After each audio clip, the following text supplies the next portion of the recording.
This is your number one online educative platform on all issues related to land. And as you already know, this is where we ensure that you get first-hand and verified information on building construction, registration, documentation, and obtaining planning permits. My name is Oiza, and once again, this is the Cable Plus Property Show. Now, one of the reasons why some structures or buildings are not granted planning permits or are eventually destroyed or demolished by the government is lack of adequate setback provided for natural and artificial features. And so my guest in the studio today, Town Planner Abimbola Ononeye, will be shedding more light on this issue and also be educating you on how it affects you as a developer or as a homeowner. My name is Oiza, and this is the Cable Plus Property Show. Come with me.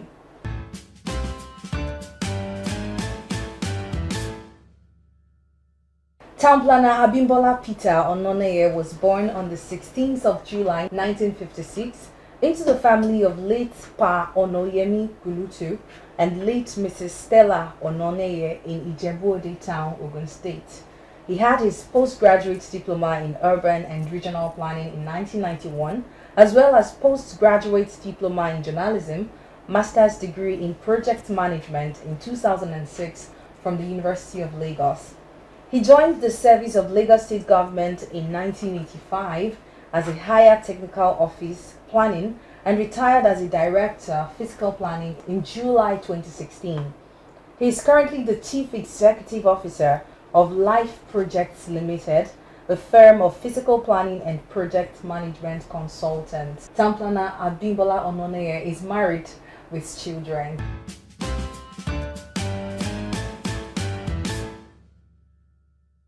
Okay, so today we'll be talking about setbacks, right of way, airspaces, etc. So let's start with the conversation with the words setback and airspaces as it relates to structures. What do they mean according to the planning regulations, and where do we need setbacks and airspaces? Yeah, thank you very much. In any society there is standard, and standards are approved values to guide the environment. And for you to have a livable environment, there must be standards that is agreed to by all the people and passed into law. One of such standards is the setback, to ensure that people live conveniently and they build right. Setback, as you say, it means the open space, that space between the property boundary and the building line. And usually, it's the front side of it that is referred to as setback. Okay. The spaces by the side, the rear, left-hand side and the rear is called airspaces. The setback, which is in the front, you are allowed to put certain things there. Functional use, like gatehouse, powerhouse. You can even have a swimming pool, provided you leave 3 meters to the building in the front. All those things, technically, they are referred to as temporary use. Ultimately, the setbacks makes it easy for road expansion so that the main building will not be demolished. And what you have today, if you move around Lagos, you find that most of the setbacks are not observed for one reason or the other. As time goes on, we get to why they are not observed. Maybe we can help it out during the course of our discussion. So setback and right of way, are they synonymous? What is the difference between them? Technically, you might be looking at it from the angle of being similar, because they are asking you to leave a space that you cannot encroach upon. Do you get it? Setback is referring to building frontage. Right of way is referring to space from the middle of the road to the building line. Do you get it now? That is the right of way. It means if you have a major road coming, depending on the type of road, if you find your way, if you have your property by the express, which is a regional road, for instance, before you build, you know, like, let me cite a typical example that will make people to understand, like the Redeemed Church. You see that it offsets from the road for a quite distance. It's not abutting the road like we used to have in the city center. So, and the measurement is taken from the median, the center, to the property boundary. So just for more clarity, the setback, is it inside the compound and the right of way is maybe perhaps from outside the compound? Is that how it is? Exactly. The setback is from the property boundary to the building line. That is when you have the setback. And it varies from uses to uses. Okay. Mm-hmm. Okay. So speaking on uses, what are the natural and artificial features that require a setback, and what is the minimum setback required according to the Lagos State Planning Regulations? Yeah, well, the word minimum is usually used. You can at least go beyond it if you want to emphasize safety and convenience in your building. But what the standard is saying is you should not go below the minimum meters set aside as not setback now. You are talking about right of way, isn't it? Setback and right of way, both of them. Both of them together. Okay. For, you know, there are different uses in planning that are recognized. We have, first of all, shelter for human beings, which is residential. And residential buildings is usually maximum of 4 floors. Sometimes it can go higher. That's special residential, you call it condominium. Okay. You are expected to have, if it is residential, you are expected to have from the front of your property boundary to the building line 6 meters for residential. If it is commercial, you are expected to have 9 meters. Are you getting me? You could put more. If it is industrial, because of the articulated vehicles, you know, they're usually longer, you need to leave more space in the front for turning around of the articulated vehicles. You see that? So, in the industry, it is higher. Do you get it? And for the air spaces, in the residential area and all that uses varies too.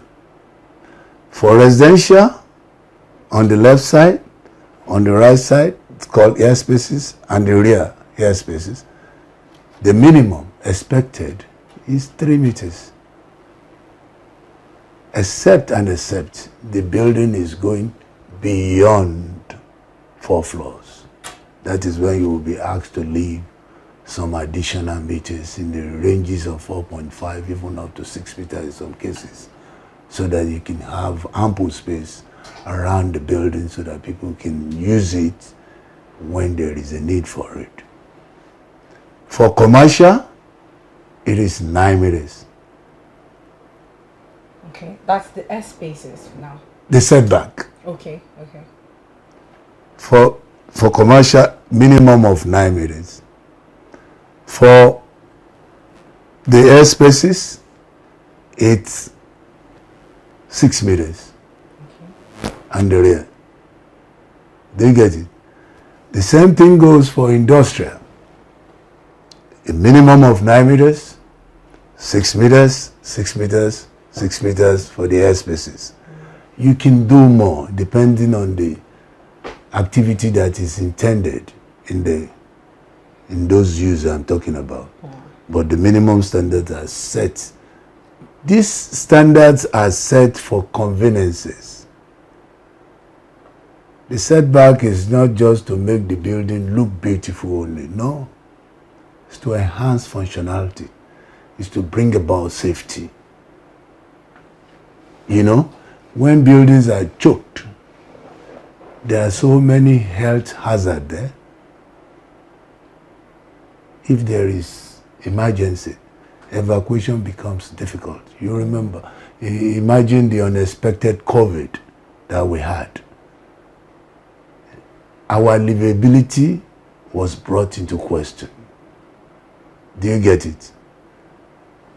Buildings were choked together and we're having problem of transmission of these viruses. But if there are spaces, for instance, if you have a mosquito bite from your neighbor's compound, by the time it's going to fly for a distance of 6 meters that two of you have observed, I think that vector must have been tired of flying to you, talk less of infecting you. Do you get what I'm saying? Yeah. So those things, they are things that very, very valuable, but you can't really quantify it, the importance of setback. And it's also supply the aeration in terms of ventilation, the quality of air that will come into the building if it is standing appropriately, not the ones that are choky like you have around the city. It's absurd. So livability, you know, planning is about health. As a matter of fact, planning developed from health education. The concern for people to live well and meaningfully so that they'll be able to walk, play, and recreate. So planning is about how human beings maintain their physical psyche in sleeping, in playing, in walking. So if those spaces are not there, it will affect us psychologically. And So, we end up in the hospital and spend more. So let's talk about the setback also required for natural features like oceans, you know, water bodies, and how many meters are you expected to stay away from these natural features, okay, before you can develop or to construct? Yes. You see, natural features, like you rightly mentioned, the ocean, the Atlantic Ocean we have here in Nigeria, in Lagos particularly. We have our lagoon, the normal lagoon, the Osa, we call it Osa. Osa, like the Atlantic Ocean, if you are the shoreline, you are expected to have 150 meters away from it. You know what is happening in Bar Beach now? You have the Atlantic City, Abutin, right in the Atlantic Ocean, not even Abutin. So when you move to the oceanography, the Amado Bello way, you will be thinking of having 150 meters to the shoreline. But the reverse is the case. People have encroached, even up to Bonny Camp, if not Sanfield. Lagoons, we all know what the lagoons is, by the marina, by the going to Ekpe, and the Ologe Lagoon in Badagry side, and some part of Badagry, is 150. It's 50 meters from the lagoon. that shows the degree of importance, because Atlantic Ocean is very violent, lagoon is calmer, so it cannot overrun things easily. Then you have the rivers, the normal rivers. You're expected to have things like 50 meters, 25 meters to the rivers. The canals, which is the common features in the cities where we are living. You know, canals are something like water receptacles. They collect water from the environment into the lagoon. Lagoon empties into the Atlantic Ocean. So canal is more or less like the veins of the environment where we live. When the runoff water goes into the canal goes into the lagoon, and the rivers, they now empty into the Atlantic Ocean. So if you build along the path of those natural features without observing the minimum, it's not a guarantee. You see the last flood that happened. You know what happened? Majority of the people on that flood path were wiped out. You see, we have a lot of canals. We have earth canals. Earth canals are those ones that are natural, they are not treated. And people find time to go into it. They build on the path of the rivers. And the government, you know, is overwhelmed with how to solve this problem, because there are so many things calling for money. The canals are two, earth and concrete canals. The concrete canals is not foolproof too. Doesn't mean that you observe this standard, it cannot overflow. It's a function of the volume of rain and the management, how the people are using those facilities, whether natural or artificial. So it could be a disaster. It could wipe out a whole country. Even the whole of Lagos can sink if proper ecological management is not put into place.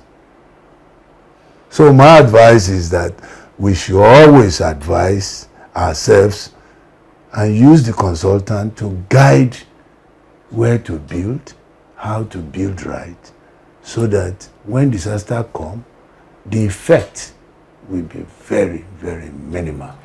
Hi, it's still the Cable Plus Property Show. Let's go on a very short break and we'll be right back.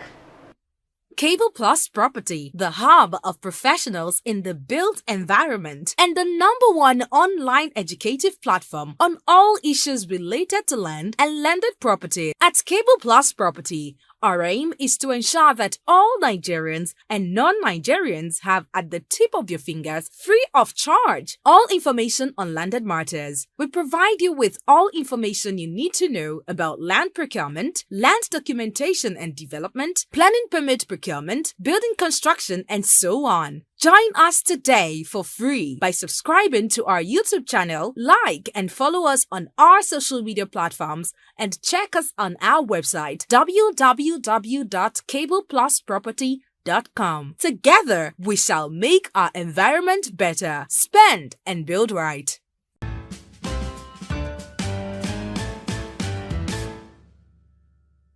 Welcome back. It's still the Cable Plus Property Show with Oiza, and Town Planner Abimbola Ononeye is still in the studio with me. We've been talking so far about setbacks, airspaces, right-of-way, etc. So I see that you already mentioned a few of the importance of setback and airspaces to, you know, buildings, but yet to touch on the environment. So I'd like you to expand more on the importance of setback and airspaces, not just to the building but to the environment at large. And then what is the implication for developers who do not comply with the required setback and airspaces? Well, let us take the advantages of setbacks and right-of-way, like you said. In the first instance, I told you that planning emanated from health point of view, because planning is about people, and people interact. They carry out their activities in space. So there is a need to organize all these spaces, either residential, commercial, industrial, agriculture, and what have you. You must have had something like the need for master plan, which is the apex of the function of a town planner. If you have a town and you want to develop it, you must conceive it to a level that it will be useful to the people. And how do you make it useful to the people? You must have sought out their needs. And in their need, you translate it into the existing law in that locality. In this case now, we're talking of existing law in Lagos State. So it is expected from planning point of view that all those buildings we are seeing must have at least meet, if not all the standards we are talking about. For instance, the setback. If you take inventory of all the buildings in Lagos State, if we are lucky, we'll be able to get like 30 to 40% that are setback compliant. That is exonerating the city centers. That is the traditional centers, the core areas like Isaleku, Mushiko, Dimuko, all those, the traditional core areas. We have it in Ikorodu here too. That Ikorodu Talewa side, that marketplace that I went through today. You see, they were not originally like that, so they cannot really apply this setback to it. So setback is important. One, from the point of the end users, it is important for their safety, their healthy living. Third, it makes the maintenance of the building easy. For instance, if the government is planning to carry out an improvement plan on a particular road, maybe the road hitherto before now used to be like ordinary access road and it wants to be upgraded into a real collector road, and they need to expand, you will see that both the end user, which is the occupant of the building, the owner of the building, the government, things become easier for them to arrive at their improvement plan, because the structures that will be demolished on that part will be very minimal, both left and right of the streets, and the government will now pay lesser compensation, and the owner of the property will feel less brunt, unlike what we have today. When you build very close to the road or your property boundary without observing setback, chances are there that your building will be demolished halfway, at least to give way for whatever distance of road that is coming. In some cases, you see some buildings are being chopped up to half the size. Yeah, and you can see the sitting room from outside. All that kind of a thing can be averted. But because we are not conversant with the values that are entrenched in living those spaces, we run foul of the law. As a matter of fact, it's going to be a pity for government to pay you compensation, more so if you are on the red line. The right of way, same for the right of way.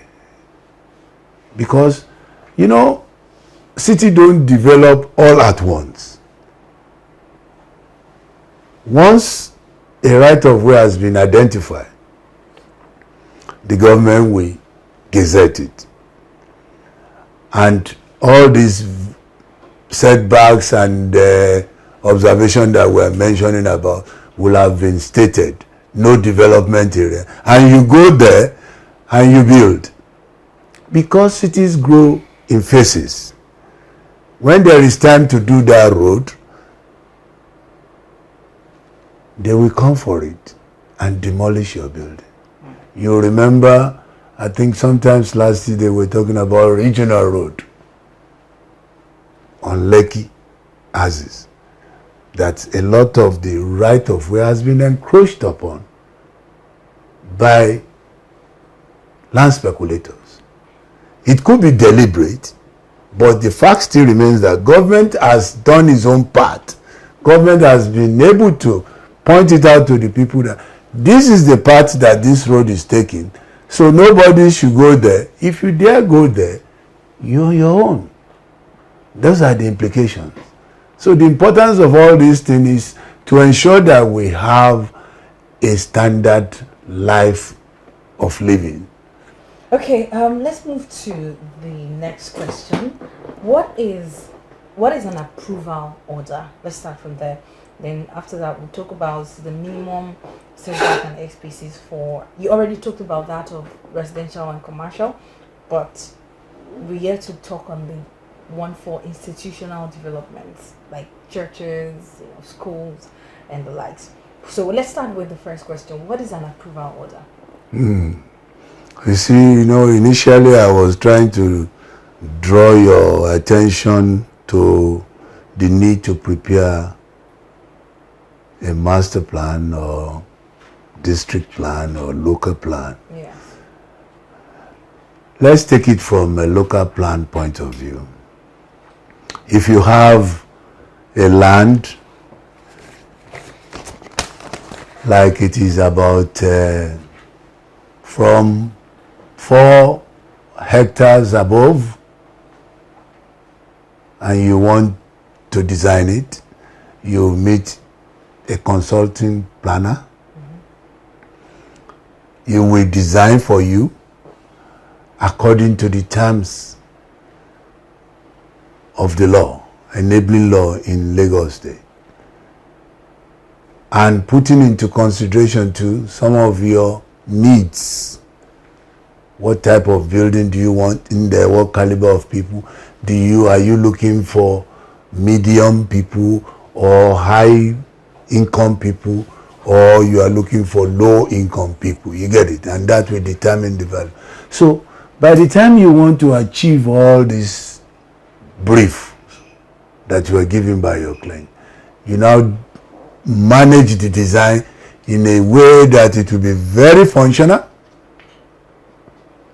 and for you to control all those things that you have put on paper for consideration for approval, you must put what we call an approval order to make all those dreams come into reality.